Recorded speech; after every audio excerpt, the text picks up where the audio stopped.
पहले मैं स्कूल जाता था, उसके बाद आकर मेहनत मजदूरी करता शाम तक। मुझे लगाता रहा और ट्रक लाए ने बजरी वाले कणकां वड्डियां ने। रात को लाइट चली जाती थी, मुश्किल आती थी। इंशाल्लाह सीएसएस करना चाहता हूं। खेतों में धान की फसल और मेहनत मजदूरी करने वाले लड़के ने मैट्रिक रिजल्ट में गुजरावाला बोर्ड टॉप कर लिया। आपको बहुत बहुत मुबारकबाद। ये बताइएगा मेहनत कैसे जारी रखी, इतने नंबर कैसे हासिल किए? सबसे पहले तो मैं अल्लाह ताला का शुक्र अदा करूंगा, अल्लाह ताला ने मुझे इस इनामात से नवाजा है। पहले मैं स्कूल जाता था, उसके बाद आकर मेहनत मजदूरी करता शाम तक। शाम को फिर 2-2:30 बजे तक पढ़ता था। इस तरह बाकायदा और मुसलसल मेहनत की, अल्लाह ताला ने यह मुकाम दिया। किस चीज का काम करते रहे हैं? मैं मुझे लगाता रहा और घर का काम करता रहा, मेहनत मजदूरी करता रहा। आप रोजाना काम करते थे, कितने पैसे कमाते थे? रोजाना तकरीबन 800-900 इस तरह। घर आपका अपना है? घर अपना नहीं है, जमीन किसी की है, हम वहाँ पर रह रहे हैं किराए ठीक पर। है। तो कौन कौन सी मुश्किलात पेश आती थी जब आप तालीम जो है वो हासिल करते थे? यही मुश्किलात कि रात को लाइट चली जाती थी, इसी तरह की मुश्किलात आती थी। वालिद साहब जो है आपके क्या करते हैं?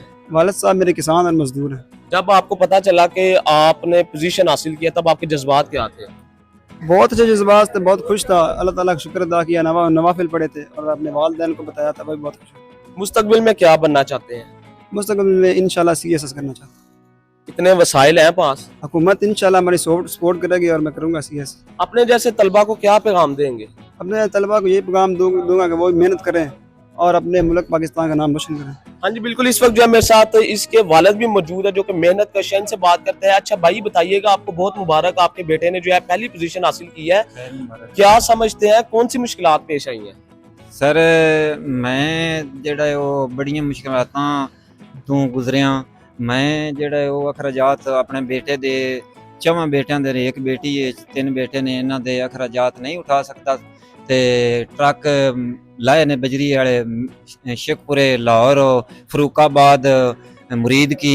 ये तंतिकन रात ਨੂੰ ਮਜ਼ਦੂਰੀਆਂ ਕੀਤੀਆਂ ਨੇ, ਦਿਨੇ ਮਜ਼ਦੂਰੀਆਂ ਕੀਤੀਆਂ ਨੇ, ਕਣਕਾਂ ਵੱਢੀਆਂ ਨੇ, ਮੁੰਜੀਆਂ ਲਾਈਆਂ ਨੇ, ਮਜ਼ਦੂਰੀਆਂ ਕੀਤੀਆਂ ਨੇ। ਸਲਾਬ ਦੀ ਵਜ੍ਹਾ ਨਾਲ ਉਹ ਪਿੰਡ ਤੋਂ ਬਾਹਰ ਸਾਡਾ ਮਕਾਨ ਹੈ, ਮਕਾਨ ਗਿਰ ਗਿਆ ਸਾਡੇ ਤੇ ਹਕੂਮਤ ਵੀ ਸਪੋਰਟ ਸਾਨੂੰ ਨਹੀਂ ਕੀਤੀ ਤੇ ਪਟਵਾਰੀ ਕਾਨੂੰਗੋ ਸਾਰੇ ਆ ਕੇ ਸਾਡੇ ਕੋਲ ਆ ਕੇ ਵੀਡੀਓ ਬਣਾ ਕੇ ਸਾਡੇ ਮਕਾਨਾਂ ਦੀ ਵੀ ਲਾਇਆ। ਇੰਨੀ ਮੁਸ਼ਕਿਲਾਤ ਦੇ ਬਾਵਜੂਦ ਤੁਹਾਡੇ ਬੇਟੇ ਨੇ ਪੋਜੀਸ਼ਨ ਹਾਸਿਲ ਕੀਤੀ, ਤੁਹਾਨੂੰ ਫੀਲ कैसा ਹੋ ਰਿਹਾ? ਤੇ ਮੈਂ ਜਿਹੜਾ ਹੈ ਉਹ ਦਿਨ ਰਾਤੀ ਮਜ਼ਦੂਰੀਆਂ ਕਰਕੇ ਤੇ ਅੱਲਾ ਦੇ ਫਜ਼ਲ ਤੇ ਕਰਮ ਦੇ ਨਾਲ ਮੈਂ ਜਿਹੜਾ ਹੈ ਉਹ ਅਲੀ ਹੈਦਰ ਨੂੰ ਜਿਹੜਾ ਕਿ ਅੱਲਾ ਹੀ ਸਾਡੀ ਬਾਂਹ ਫੜਨੀ ਹੈ ਤੇ ਮਰੀਮ ਨਵਾਜ਼ ਅੱਗੇ ਸਾਡੀ ਇਹ ਅਪੀਲ ਤੇ ਗੁਜ਼ਾਰਿਸ਼ ਹੈ ਕਿ ਸਾਡੀ ਫੁੱਲ ਸਪੋਰਟ ਕਰੇ ਤੇ ਇਨਸ਼ਾਅੱਲਾ ਜਿਹੜਾ ਹੈ ਉਹ ਮੇਰੇ ਕੋਲ ਖਰਚਾਤ ਉਹ ਨਹੀਂ ਉਠਾਏ ਜਾਂਦੇ। ਸਾਡੇ ਕੋਲ ਜ਼ਮੀਨ ਵੀ ਨਹੀਂ ਹੈ ਜਿੰਦੇ ਵਿੱਚ ਸਾਡਾ ਮਕਾਨ ਹੈ, ਇੱਕ ਮਕਾਨ ਹੈ ਸਾਡੇ ਕੋਲ। ਸਾਲ ਤੋਂ ਬਾਅਦ ਜਿਹੜਾ ਸਾਡੇ ਮਕਾਨ ਗਿਰ ਗਏ, ਉਹਨਾਂ ਤੋਂ ਬਾਅਦ ਅਸੀਂ ਇੱਕ ਮਕਾਨ ਪਾ ਕੇ ਬੈਠੇ, ਨਾ ਪਲਸਤਰ ਹੈ ਨਾ ਲੈਟਰਿਨ। ਕਿੰਨਾ ਕਮਾਉਂਦੇ ਹੋ ਰੋਜ਼ ਦਾ? ਤਕਰੀਬਨ 1000 ਰੁਪਇਆ ਕਮਾਨਾ, ਜਿੰਦੇ ਵਿੱਚ 6 ਜੀਆਂ ਅਸੀਂ ਅਖਰਾਜਾਤ ਨਹੀਂ ਉਠਾ ਸਕਦੇ, ਅਸੀਂ ਕੀ ਕਰੀਏ? ਅਲੀ ਹੈਦਰ ਅਗੋ ਸੀਐਸਐਸ ਕਰਨਾ ਚਾਹੁੰਦਾ, ਕਿਵੇਂ ਇਹਦਾ ਖਰਚਾ ਚੁੱਕੋਗੇ? ਅੱਲਾਹ ਪਾਕ ਮਿਹਰਬਾਨੀ ਕਰੇ ਦਾ ਤੇ ਅਲੀ ਸਾਹਿਬ ਦੀ ਮਰੀਮ ਨਵਾਜ਼ ਅੱਗੇ ਸਾਡੀ ਅਪੀਲ ਹੈ ਕਿ ਉਹ ਹੀ ਸਾਡੀ ਸਪੋਰਟ ਕਰੇ ਤੇ ਮੇਰਾ ਬੱਚਾ ਜਿਹੜਾ ਪੜ੍ਹਨਾ ਚਾਹੁੰਦਾ ਹੈ ਤੇ ਇਨਸ਼ਾਅੱਲਾ ਜਿਹੜਾ ਉਹ ਕਾਮਯਾਬੀ ਕਰੇਗਾ।